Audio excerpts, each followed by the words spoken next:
So let's kind of get into this self-hating, black on black, crab in the bucket mentality that we tend to have, or black people tend to have. I know you made a video about the crab in the bucket mentality, and your perspective is a little different than what we know it to be. So can you kind of shed some light on that? Why, why this exists? Why we seem like we want to be black, but we don't want to be black?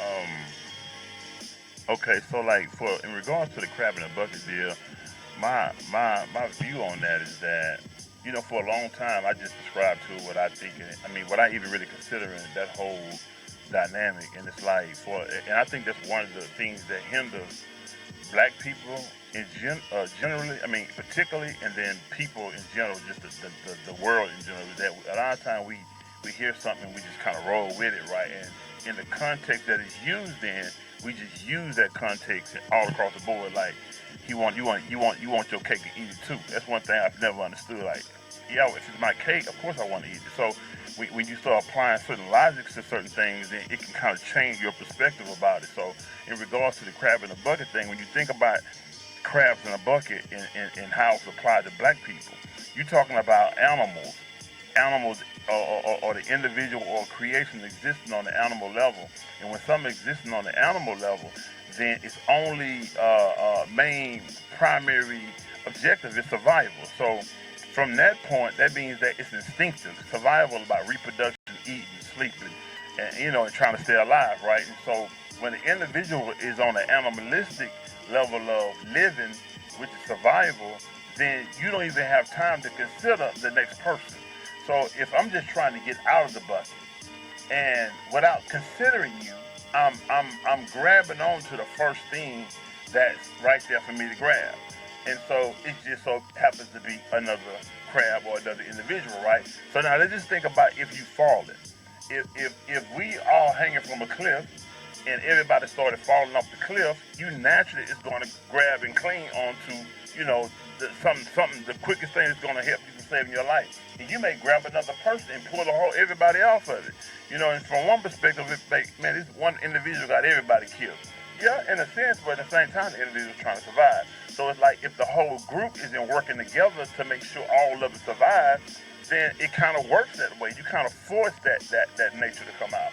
And so, like, again, when you apply that crab in the bucket analogy to black people, in regards to like how they saying like we keep pulling each other back, But the thing is that because of the individual way that people are programmed to survive, like this selfish way, and it's like when I get there, then I'm gonna sell you the way up here. You know what I'm saying? I'm gonna make you pay for it by financially how to get here. Now I do believe in making people work for things because if they not forced to work, then they're not developing the proper way. They're not strengthening themselves and getting what they need to get from the process.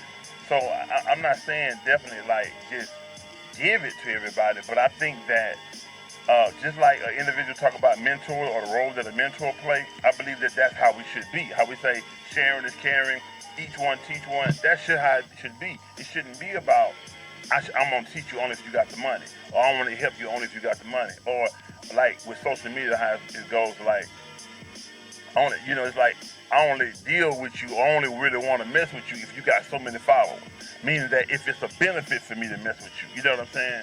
I mean, and I get that nature, but again, that's animalistic as well. If I only mess with you because it's my benefit, that's animalistic. It's not human, higher-minded nature. So that whole mentality is crab in the bucket. If I only deal with you basically if if it benefits me because that is a survival mind frame. You know what I'm saying? That is a survival mind frame. That's not a mind frame of love. That's not a mind frame of giving life and being productive. Um, in regards to self hate, um, what you mean like in the color wise, like complexion wise, or just self hate in Any general? any of our physical attributes, yeah, color, hair, anything that is has a stigmatism attached to it. Okay.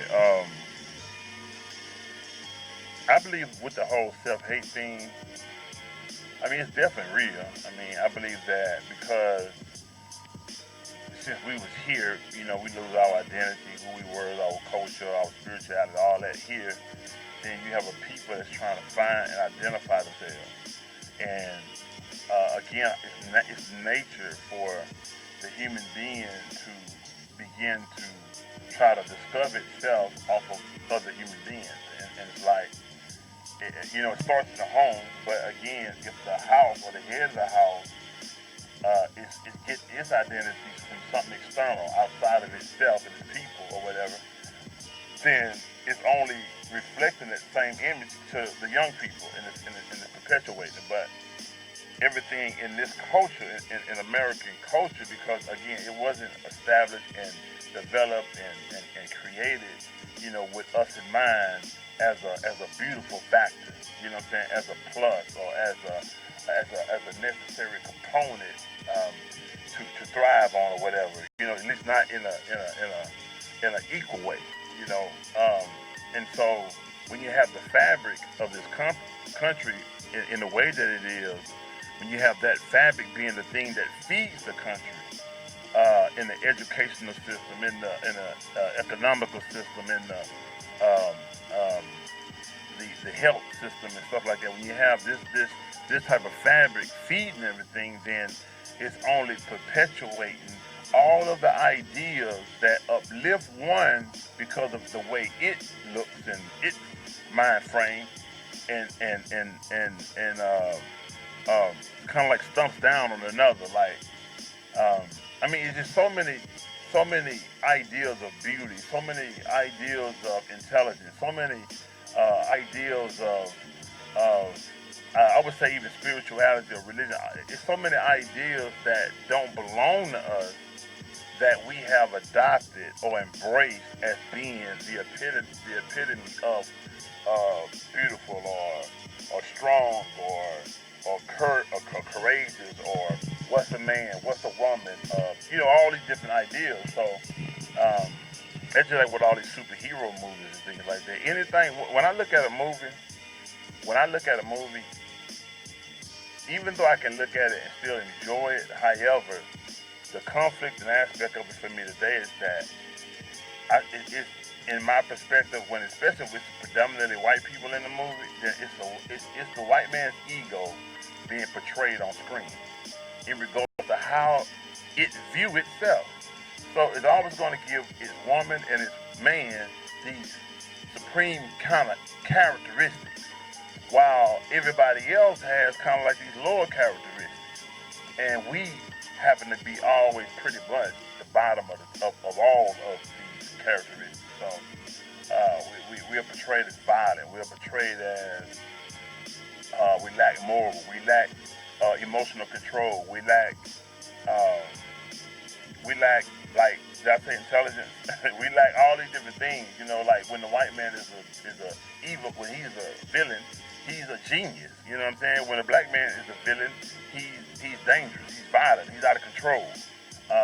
When the white man is the hero, then he has all of the superpower, like Superman or somebody. He either has that kind of ability, or he has a high ass moral. He's like a moral base for the whole show. So it's like his whole life may be in what do you call it, crumble or whatever. His whole life may be like about nothing, like on a personal level. But it's like he won't steal, cheat, or he won't cut no corners. He won't steal. You know what I'm saying? Steal. Because he exemplifies this high character, which makes him the hero at the end of the movie, which is how he ends up getting the villain at the end of the movie. Or he's intelligent. He's a good guy, or he's really intelligent. So it's like it takes the white man to catch a genius white guy.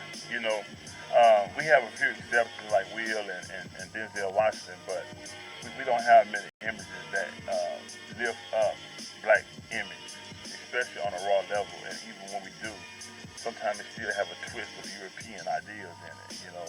Like a light-skinned person, a light-skinned black person, or black people with the long silky hair, and just so on and so forth. So did I answer the Yeah. question? So, what do you think some solution-based, I guess, things would be to kind of help alleviate this? Because many times I might be in a group setting or a situation where everybody's seeming like we love to be black, we're connecting on that common ground, and then you hear somebody throw a light skin joke, or, oh, I'm too dark, or you hear it seems like it's always there somewhere, and it comes out, and people don't even seem to catch it. So what are some solution based things that we can try to implement, because it's a problem. I mean, it's not good for the youth, the future. It's not. Um, I think that again, it starts in the home, and it starts with the parents, the guardians, the adults. It starts with the elders, all out in society, in our community. It starts with us striving to be better, being the best that we can be socially. We have to really get out of a victim's mindset. And when I say victim mindset, we have to stop blaming external things for being the reason why we are not where we should be, or why we don't have what we should have, or this, that, and other. When the truth is that, a lot of these so-called barriers and boundaries are mentally, imposed. We believe it's there, which is why it seems to exist more than it actually exists. I believe that the way we can circumvent all of it, any type of obstruction, unless it's probably a physical one, right? And I believe that when it becomes a physical obstruction, then that's when we're warranted to act out physically against it. You know what I'm saying? But outside of that, we are not warranted to do no more than use our intellect to move around these things, like on chess games. So I believe if black people begin to first start being everything that we want each other to be, being everything that we feel that we, treating each other like we want others to treat us. It starts there first, and it's like we can't even say that racism, honestly, and I know some people gonna be like, what the fuck is this? But we honestly can't say racism exists logically, intellectually, until we first, as a people, as a nation of people, begin to hold ourselves accountable in a certain kind of way to where once I know I'm performing, let's just say, I'm gonna use the concept perfect. Once I know that I'm performing the job perfectly, then I can see criticism for criticism. I can see hate for hate. You know what I'm saying? Because if you don't have no facts of proof that I don't know what I'm doing, that I'm not doing it correctly, or that if you don't have none of that, then your actions are unjustified. You don't even have a logical base, right? So now, true enough, we can probably put up some things, say, okay, yeah, the person might not like a person, whatever. But everybody goes through their experiences, and it's too complex to try to break it all down to say, who's justified or not, because you can't invalidate another individual's experience. So, whatever the case may be, until we start exemplifying first everything that we are supposed to exemplify. When I say again, I have to treat us how I want to be treated. I have to treat myself how I want others to treat me.